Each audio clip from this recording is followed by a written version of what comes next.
Questa è una presentazione che gentilissimamente Antonia farà a nome di Ioulia K Papaeftychiou, Yes. quindi in rappresentanza della Grecia, che ha avuto dei problemi con familiari e quindi all'ultimo non è riuscita a venire qua. Però gentilmente Antonia ha concesso la sua disponibilità a rappresentarla. Quindi partiamo con quella che è l'esperienza greca. Già è stato detto prima che la Grecia è stata la capofila della cordata per il dossier UNESCO. How can you put it on the whole?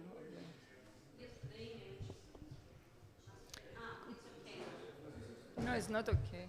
No. It's okay now. I think. Before I start, Ioulia is thanking the organizers and especially Donatella a lot for the invitation, and she's sorry that she couldn't be here with you.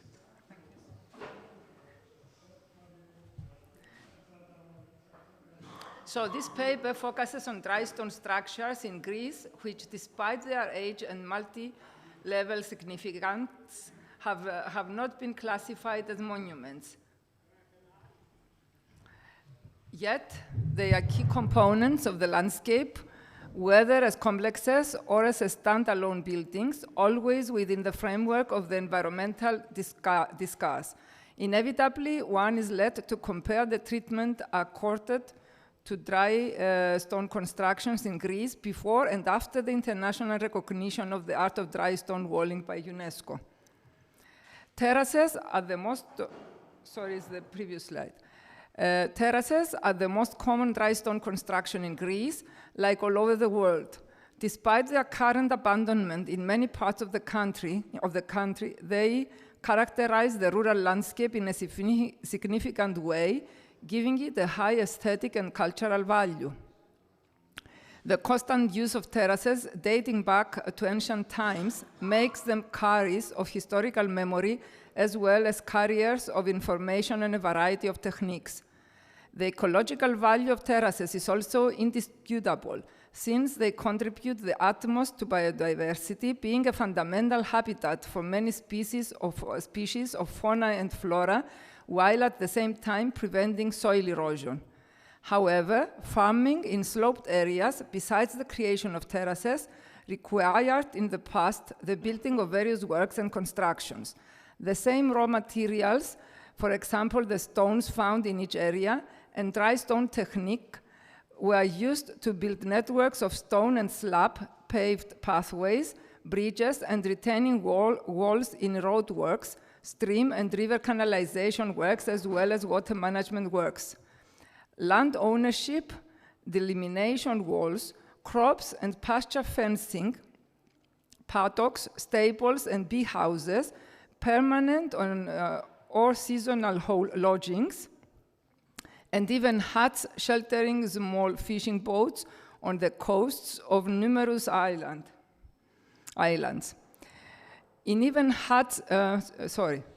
In the case of remote and inaccessible areas, entire seasonal settlements were created from dry stone. Over time, the changes brought about by mechanization in the primary and secondary sectors led to the progressive abandonment of terraces, so that today they are at risk of complete obliteration.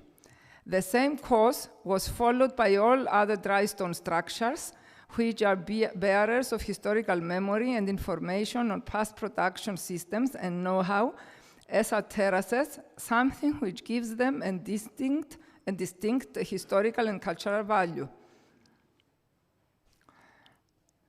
An initial analysis of the historical and cultural value of dry stone structures shows that it encompasses archaeological, sociological, ethnological, symbolic, architectural, technological, agricultural, as well as economic values.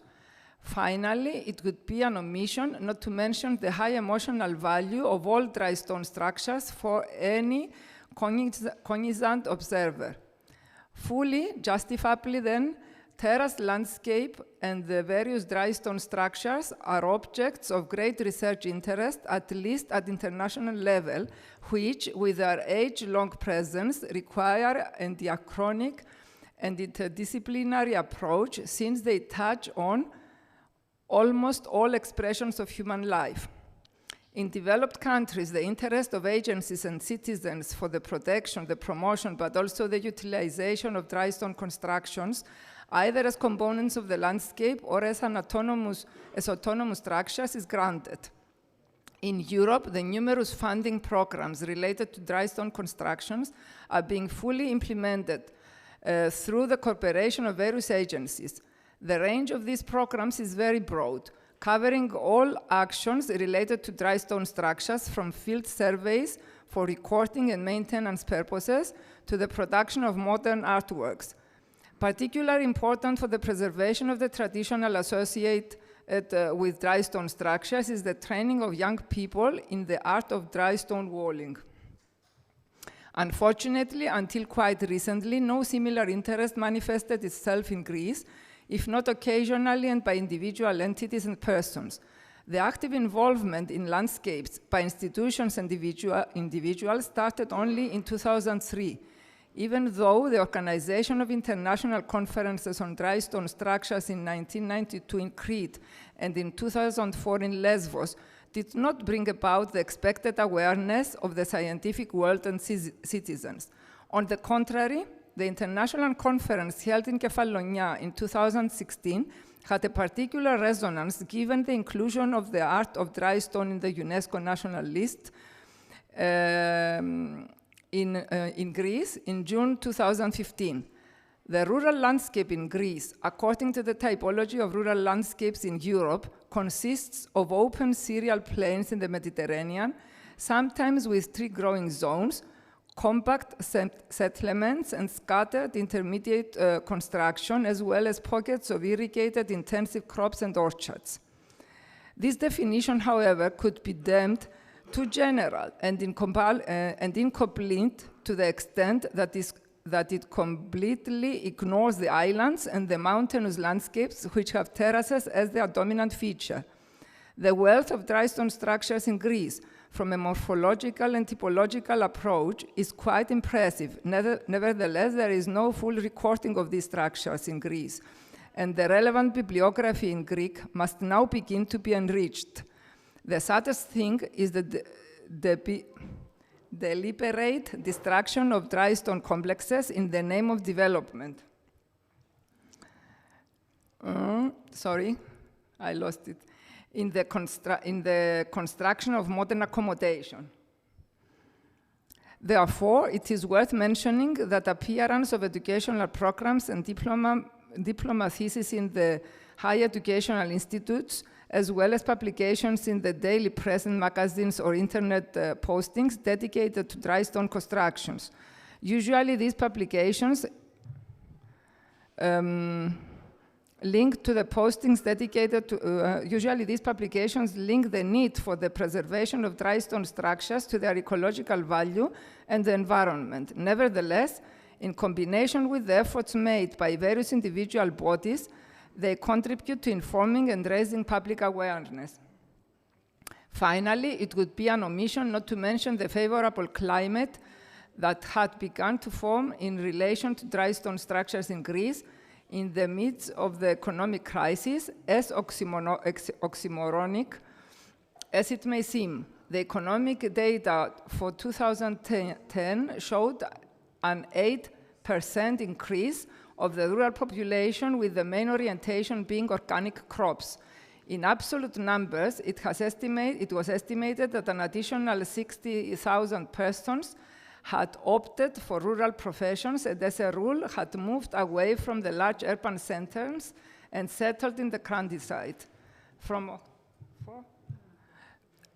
October 2018 onwards, immediately after the inclusion of dry stone in the UNESCO representative list, there was an explosion of interest in the media, resulting in the expression of similar interest by institutions and individuals.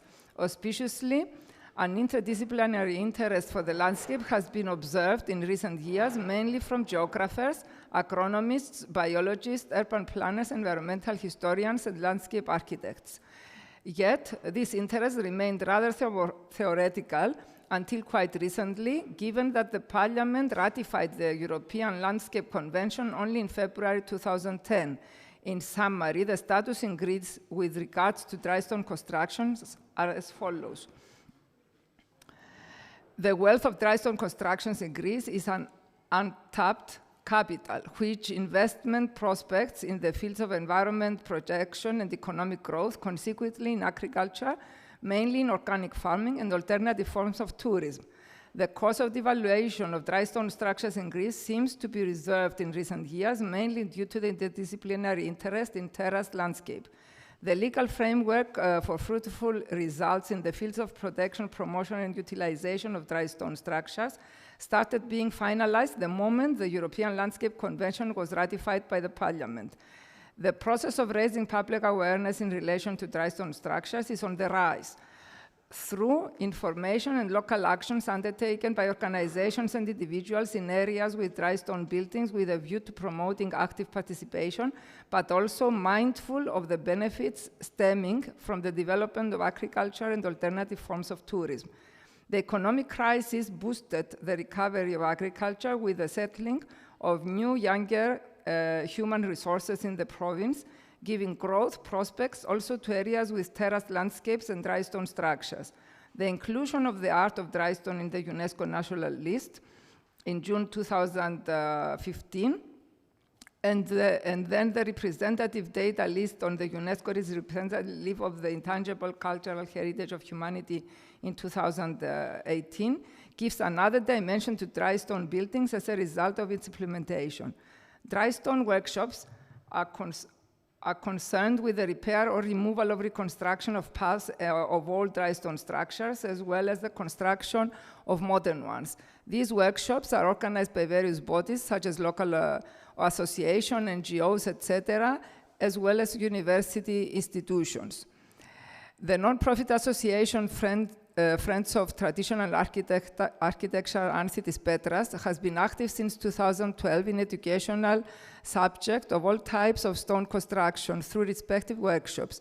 The Buluki Traveling Workshop is an interdisciplinary collective that deals with the study of traditional building materials and techniques since 2018.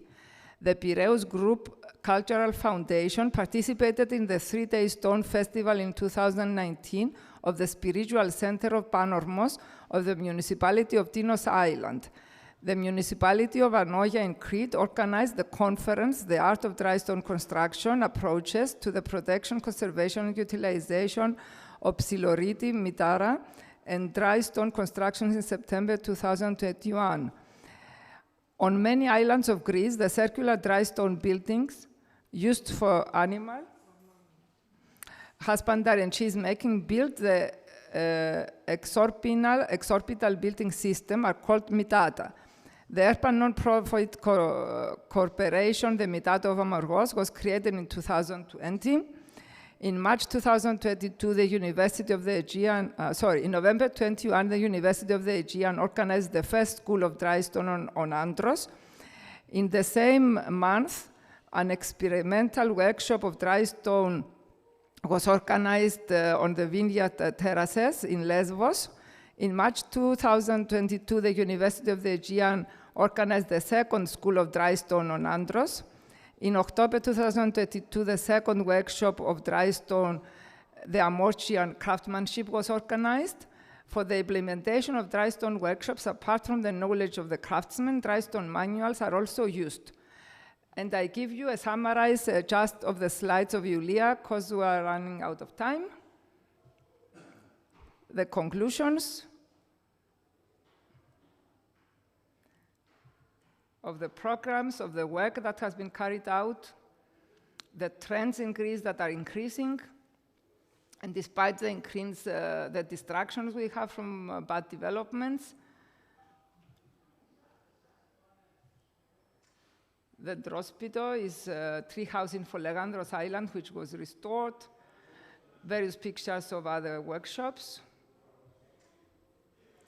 So the need to raise the awareness of people is interwired with the future of the planet and climatic change. Thank you for your attention.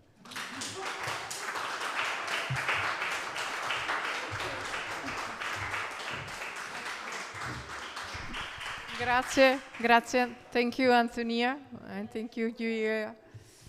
Yes, è stato veramente come nei fuochi d'artificio alla fine dove si sparano tutte le cartucce ed è stato un turbinio, però sembra che la Grecia sia, insomma, tutto in fermento, perché ci sono stati tantissimi corsi, tantissimi appuntamenti, uno dietro l'altro, sembra che tutto sia in movimento, e così sicuramente lo è, perché ci sono stati tantissimi incontri e quindi è uno dei punti vitali e di grande vitalità.